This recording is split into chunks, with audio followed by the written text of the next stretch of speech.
Genghis Khan conquered the world with armies, but when he turned his back on the empire, his daughters ruled it, not as queens, not as symbols, but as the real power behind the greatest empire in history. And then they were erased. History remembers conquerors. It rarely remembers administrators. And it almost never remembers powerful women who ruled without asking for permission. Tonight, we uncover the quiet system of power that held the Mongol Empire together. A system built not by sons, but by daughters. History loves simple narratives. One man, one sword, one empire. But empires don't survive on violence alone. They survive on calm governance, loyalty, trade, stability. The Mongol Empire stretched across continents. It required constant management. Someone had to rule when Genghis Khan was absent. That someone was never emphasized because it complicated the story. Genghis Khan understood something rare. Power is fragile when concentrated in one place. He did not trust weak kings, proud generals, rival sons, but he trusted competence. And he found it in his daughters. They were raised differently, exposed to politics, trained in negotiation, taught discipline, not luxury. This was not accidental. It was design. To the Mongols, marriage was not romance. It was strategy. Genghis Khan married his daughters into powerful tribes and kingdoms. But here's the detail history often avoids. After marriage, the husbands rarely ruled. Some died in wars. Some were removed. Some simply vanished from authority, leaving Mongol daughters in charge. Not loudly, not ceremonially, but effectively. One might say, the men wore crowns, the women held the keys. Alakai Beki governed one of the most dangerous regions of the empire. Her territory controlled trade routes, faced constant rebellion, sat between hostile borders. She ruled for decades. No collapse, no revolt, no chaos. Foreign accounts describe her as firm, practical, ruthlessly fair. While generals failed, she succeeded. History calls this coincidence. Administrators call it competence. Chechegan ruled without armies. Her weapon was diplomacy. She maintained alliances, balanced rival clans, prevented civil wars. While men fought for glory, she preserved stability. A Persian historian once noted, her word carried more weight than armed men. That sentence alone explains why she was later forgotten. Other daughters governed Western territories. These regions controlled Silk Road trade, tax flow, communication between continents. Trade is quieter than war, but it feeds empires. At one point, Genghis Khan's daughters collectively managed the economic arteries of Eurasia. Without them, the empire would have collapsed under its own size. After Genghis Khan's death, the empire faced a crisis. Male heirs wanted legitimacy, and legitimacy is fragile when women already proved they could rule better. So, records were rewritten, authority was reassigned. Narratives were simplified, not erased violently, erased politely. History rarely burns evidence. It buries it. Mentions become footnotes. Footnotes become silence.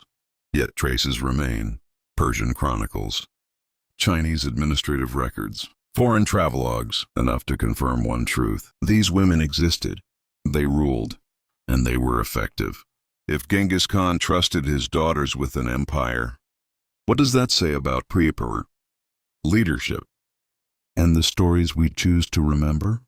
Perhaps the Mongol Empire was not just built on conquest, but on governance. History was uncomfortable admitting. Empires don't collapse from enemies.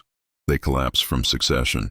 After Genghis Khan's death, the most dangerous question was not who is strongest, but who decides who rules. And here's the quiet truth. Genghis Khan's daughters influenced succession more than his sons. They controlled regions, controlled alliances, controlled loyalty of tribes. When a daughter supported a candidate, entire regions followed. This was power without a throne. Modern politicians would call this coalition building. The Mongols called it survival. Now we come to the most dangerous woman in Mongol history, not because she fought, but because she outplayed everyone. Sorgugtani Beki was highly educated, religiously tolerant, politically patient. She raised 4 sons. All 4 became rulers of vast territories. One became Great Khan. She never ruled officially, yet historians agree. She governed the Mongol Empire more effectively than most men who held the title. She funded scholars, protected minorities, controlled power quietly. She understood one truth. The loudest ruler is rarely the most powerful. The sons inherited pride. The daughters inherited responsibility. Daughters governed settled populations, managed taxation, balanced cultures. Sons fought, expanded, competed with each other. Expansion wins territory. Administration keeps it. The Mongol Empire lasted because daughters stabilized what sons conquered. That balance ended when daughters were pushed aside. The result? Civil war, fragmentation, collapse. Official Mongol records were later edited. Why? Because later rulers needed legitimacy, and legitimacy is threatened by this idea.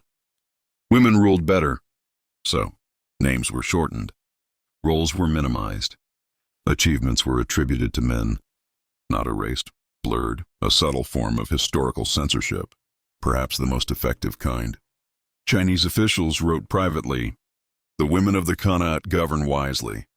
Persian historians admitted, peace followed where daughters ruled. European travelers were confused. Authority here does not follow gender. When outsiders agree across cultures, historians pay attention. This was not myth. It was administration. The real danger of Genghis Khan's daughters was not power. It was precedent. They proved leadership is learned. Authority is earned. Governance is not gendered. That idea outlived them, quietly, uncomfortably. History celebrates the man who conquered the world, but it forgets the women who kept it alive. Genghis Khan's empire did not fall because it expanded too fast. It fell because the system he trusted was abandoned. And perhaps the greatest mystery is not how the Mongols conquered, but why history chose to forget the ones who ruled best. In the next episode, we uncover the final Mongol secret, the missing tomb of Genghis Khan, and why it may never be found. Because some legacies were meant to disappear,